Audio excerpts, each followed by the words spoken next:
Damas y caballeros, hacen entrada al Salón de Embajadores del Palacio Nacional el excelentísimo señor Luis Abinader, presidente constitucional de la República Dominicana, y su excelencia, señor Antony Blinken, secretario de Estado de los Estados Unidos of the United States of America. Ladies and gentlemen, we would like to welcome all of you to this encounter with the press under the visit of the Secretary of State of the United States of America on this Friday, September the 6th of the year 2024. We also would like to welcome His Excellency President Luis Abinader, Constitutional President of the Dominican Republic. His Excellency Mr. Antony Blinken, Secretary of State of the United States of America. We would also like to welcome the delegation of the Dominican Republic as the delegation of the United States of America. National and international press that are with us today. Ladies and gentlemen, good morning, everyone. Immediately, we would like to give the floor to His Excellency, President Luis Abinader, President of the Dominican Republic. His Excellency, Mr. Antony Blinken, Secretary of State of the United States of America, Mr. Jose Ignacio Paliza, Minister of the Presidency, Mr. Ricardo de los Santos, President of Senate, Alfredo Pacheco, President of the Chamber of Representatives, Farida Raful, Minister of Interior and Police, Mr. Rubin Silien, Vice Minister of Multilateral Foreign Policy Affairs, Ms. Patricia Aguileras, Mr. Brian Nichols, Undersecretary for Western Hemisphere Affairs, Ms. Isabel Coleman, Administrator of the USAID, and other representatives that are part of the U.S. delegation that is with us today, officials of the government of the Dominican Republic, members of local and international press, ladies and gentlemen. I would like to express my most sincere appreciation to the Secretary of State of the United States, Mr. Antony Blinken, for his visit to the Dominican Republic, a gesture that expresses the strength of our bilateral relationship, and under current context is a reaffirmation that the relationship between the Dominican Republic and the United States of America is in one of its best historic moments, based on respectful, solid, and continuous cooperation in key areas such as regional safety and security, financial prosperity, human rights, and democratic stability of our region. In today's meeting, we expressed our concerns for the Haitian crisis, where the government is now facing challenges, the lack of cooperation and security, and the escape of prisoners that is making the situation much more severe. We also expressed details of the contingency that has come for support, the MSS delegation, and resources needed to establish UN resources for them. We also remind that it is essential to include the mandate of the MSS delegation. In October, the crisis in Haiti has increased migration pressure in our country, impacting our public services and generating risks in safety and security. This pressure is reflected in the national enrollment amounts, where 6.5% of students, 147,000 in total, are from Haitian nationality. In addition, our public hospitals, 14% of processes and 34% of deliveries of our undocumented migrants. In no healthcare system of the world this happens. Third, we reaffirmed our commitment in fighting human trafficking, implementing international recommendations, and presenting a legislative reform to protect victims, especially underage victims. Four, we have spoken about ways of establishing regional safety and security under the framework of the Caribbean Basin Security Initiative. Fifth, we express our concern to the situation in Venezuela, especially the arrest warrant against the main candidate of the opposition party. And we will continue supporting the OAS, and we want a hemispheric response coordinated with the UN. We remember that the Dominican Republic will be hosting the Summit of the Americas in December 2025 in Punta Cana. We also invited the U.S. delegation to the special event that we are going to be holding in December of this year, 2024, to hold the 30th anniversary of the summit, where we will analyze its evolution and future perspectives. We reiterate our commitment with collaboration, cooperation among our countries for the strengthening of safety, security, and regional stability, respecting natural differences of perspectives in different areas. Good morning. Buenos dias.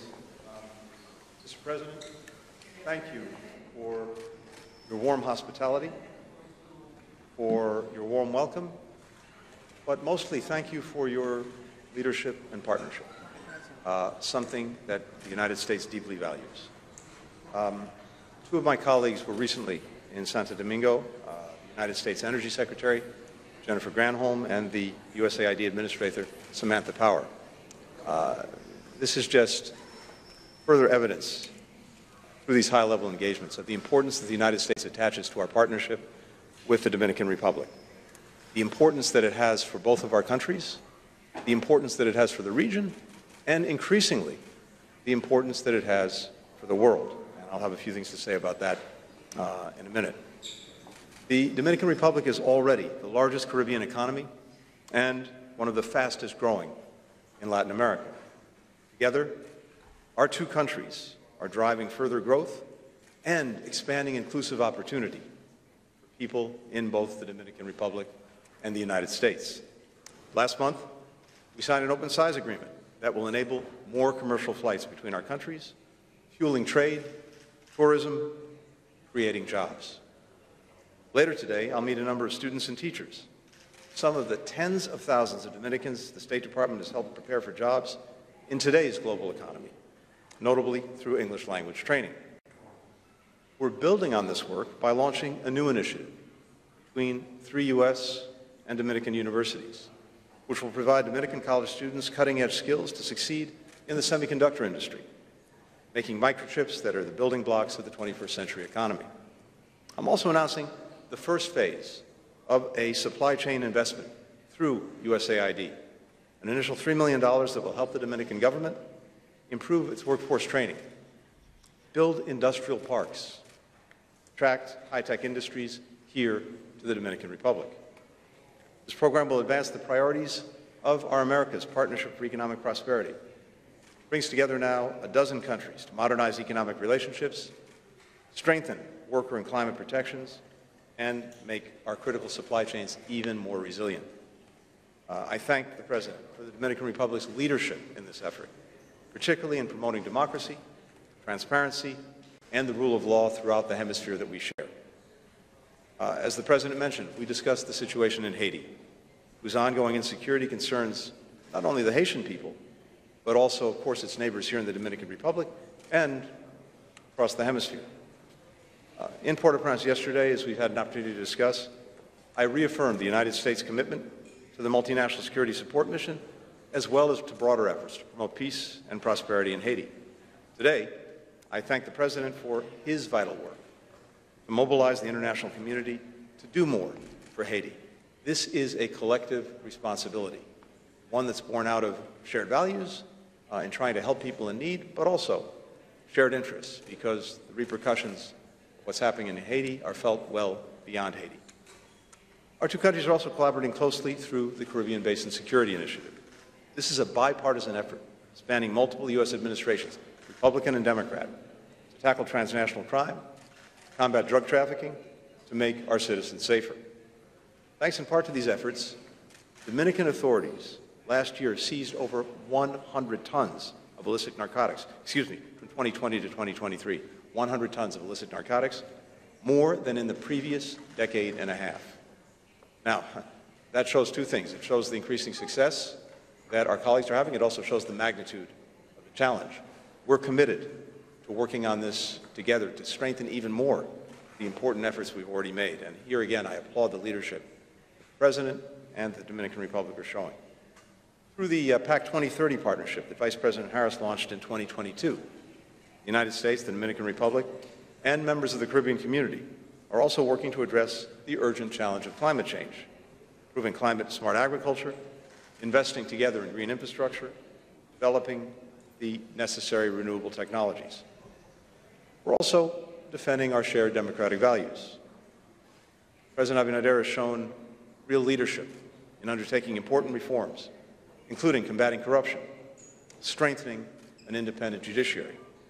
The United States is committed to working alongside the Dominican Republic and the Dominican people to support these efforts, from training Dominican officials to help fight fraud and abuse, to promoting human rights and worker rights, as I discussed today with some labor leaders with whom I had the opportunity to meet this morning.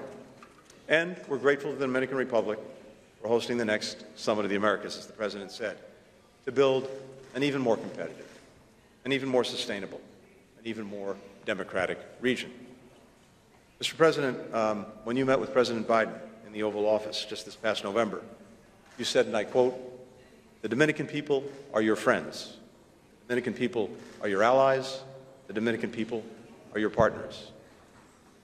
I and the United States could not be more grateful for that. Whether it's the work that we've advanced together today, whether it's the millions of Dominican Americans that have enriched the United States, including the President's own family, I'm pleased to say that this friendship, this alliance, this partnership has never been stronger.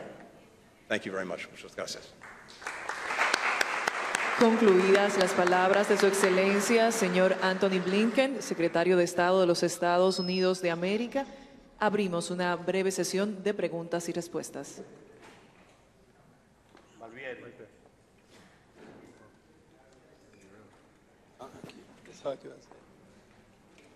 Una pregunta al secretario de Estado. La historia de la República de Haití ha estado marcado por la violencia y la inestabilidad política en los últimos siglos, algo que no viene de ahora, y se ha visto poco interés de la comunidad internacional por la misión de paz que ha enviado la ONU. Ante esta situación, ¿cree usted que Haití es un país viable? ¿Qué más cree que puede hacer la República Dominicana What else para can the Haití? Dominican Republic do for Haiti? Thank you very much. And of course, you're exactly right. This has been a long-standing challenge. Many years, indeed, many decades. And precisely because of that, I don't think anyone can minimize the magnitude of the challenge. But I also think we can't minimize the importance of addressing it, and addressing it together, because of the impact that it has, first and foremost, on the Haitian people, who deserve better, but also because of the impact that it has throughout our hemisphere, in the Dominican Republic, as you've heard from the President, in the United States, and in many other countries. And I think there is a growing collective will to try to effectively do something about it. As I said yesterday in Haiti, I think we've seen real progress over the last few months. Again, without minimizing the magnitude of the challenges that remain. Countries throughout this region came together in Jamaica a few months ago with the United States, with CARICOM, with other interested countries. And together we supported a Haitian-conceived and Haitian-led transition. And what we've seen in the last few months is the standing up now of an interim presidential council, the standing up of an interim government with prime minister and ministers, hopefully the establishment very soon of an electoral council to oversee elections next year, which are so vital to get Haiti back on a democratic course. So that is moving forward. It's challenging, but it is moving forward.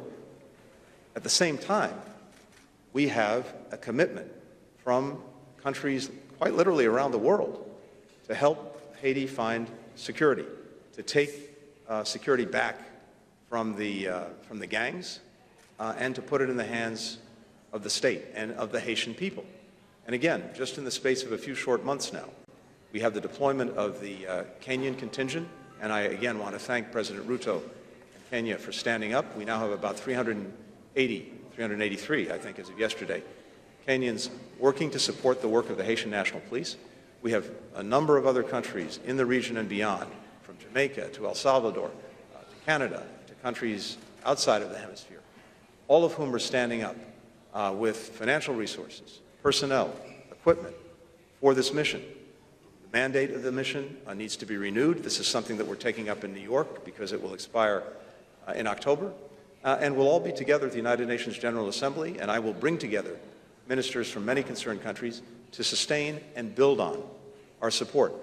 President and I strongly agree that the foundation for progress in Haiti has to be security, that this has to be something that the authorities, the state, and ultimately the Haitian people control, not the gangs. So our first task is getting that done. And as I said yesterday, we've seen some progress.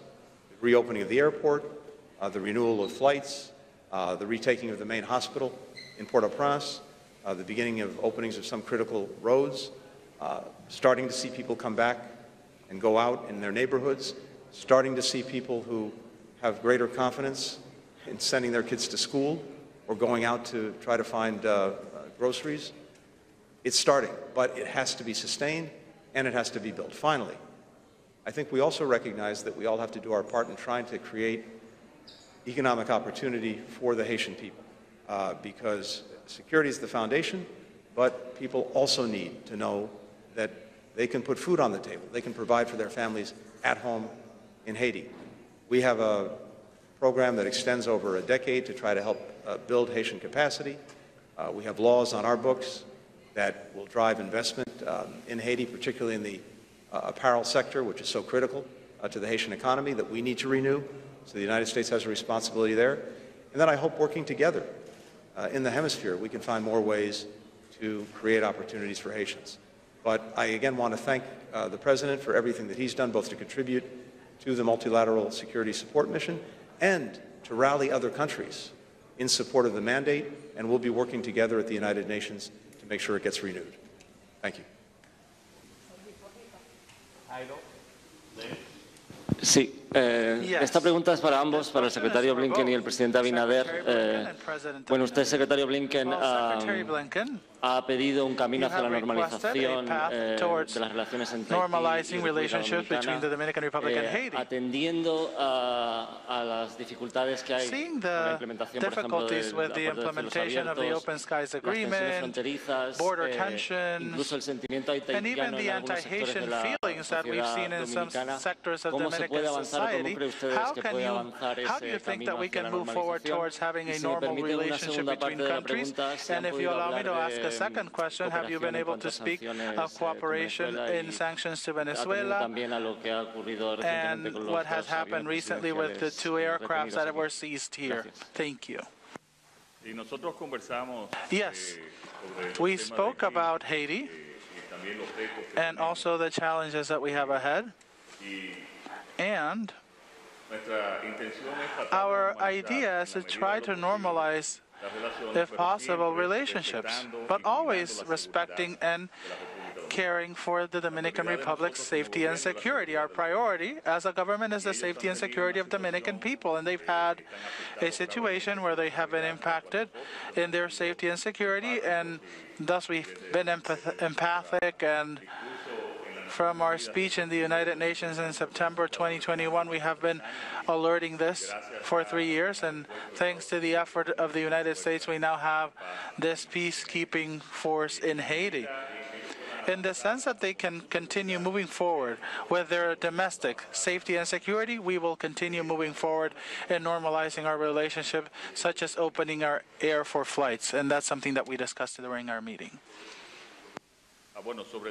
And regarding Venezuela, we also spoke about our concerns, and we will continue working with the international community and other countries to become advocates for democracy and the desire of the Venezuelan people.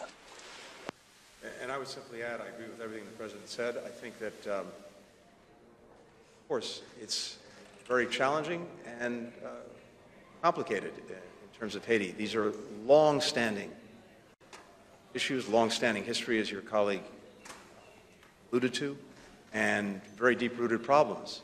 But I think what we know is this. Our futures and our fates are joined.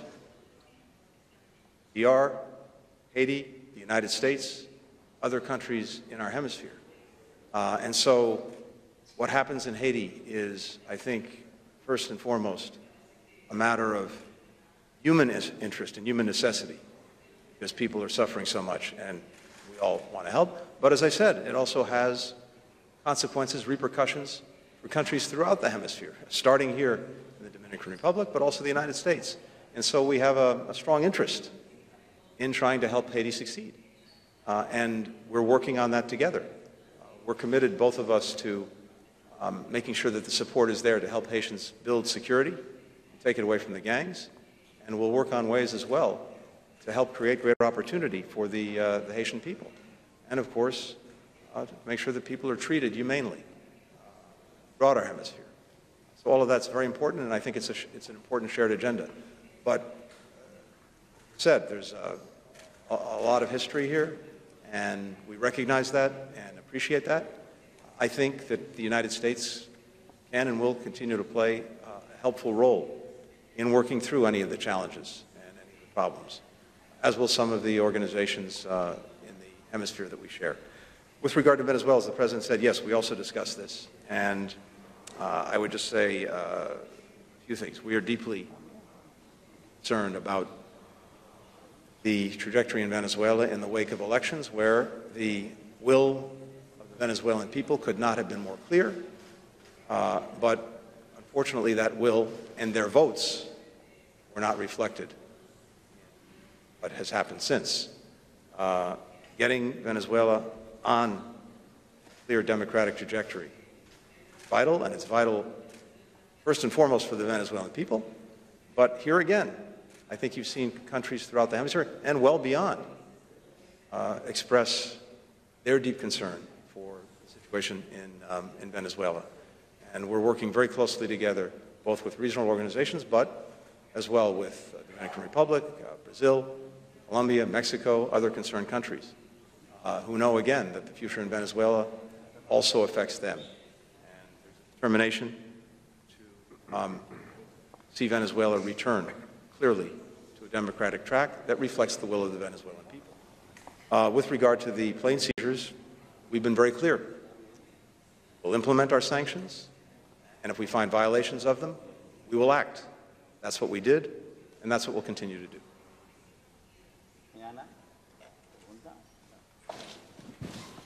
Buenas tardes, mi pregunta es para ambos. ¿Qué piensan sobre las declaraciones de Diosdado Cabello, quien amenaza al país con una clara intención de chantaje con respecto al petróleo, luego de que el Estado Dominicano respondió legítimamente a una gestión judicial de los Estados Unidos? Y si me permiten una segunda parte de la pregunta, hay un segundo avión de Maduro en el aeropuerto Joaquín Balaguer. Airport. Are you going to extradite this as well? And what is the destination, or what happens with the aircrafts after? Bueno, la República Dominicana has worked to improve the quality of life of its people, lowering poverty, and it has become the 7th economy of Latin America in the last few years, without having oil, without having any hydrocarbons, but with an administration that works in favor of its people, with transparency and respecting democracy and human rights. We don't have oil, but our economy is greater than Venezuela's now. So we will continue defending democratic values now in this administration, and we will continue being advocates for them whenever and wherever we can. And we will continue defending the democratic rights and being empathic with the situation in Venezuela, despite who gives a different opinion or who may threaten us that don't bother us whatsoever. About the second topic, we don't have any legal notification at the moment done through our system, through the government of the United States for that second aircraft. However, they can speak further on that. And on that, I can only repeat what I said a moment ago, which is we have and we will continue to enforce our sanctions as appropriate.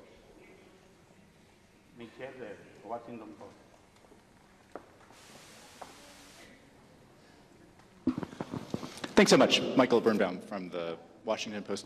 Mr. Secretary, we've seen these reports this morning about the killing of an American in the West Bank. Could you tell us a little bit about what you know about the killing of that American, Aishinur Ece? What's your message for Americans who are concerned that you are providing military aid to a country that is killing U.S. citizens? And is there ever a point at which the killing of Americans in that region could lead to a change in U.S. policy of weapons provision? And Mr. President, could I just ask a little bit about the U.S. election? Could you tell us about your outreach to the Trump campaign and what you are doing to insulate your country against the possibility of general changes in U.S. foreign policy? Thanks a lot. Michael, thank you. First, I just want to extend my deepest condolences, the deepest condolences of the United States government, to the family of Aishnur Ezgiaga. We deplore this tragic loss. Now, the most important thing to do is to gather the facts, and that's exactly what we're in the process of doing. And we are intensely focused on getting those facts. And any actions that we take are driven by the facts. So first things first, let's find out exactly what happened, and we will draw the necessary conclusions, consequences from that. As you've heard me say many times before, I have no higher priority than the safety and protection of American citizens around the world, wherever they are. Something I take with the utmost seriousness. So, as we have more info, we'll share it, we'll make it available, and as necessary, we'll act on it. Nosotros, como President of the Dominican Republic, I do not get involved in electoral issues of other countries, especially the United States.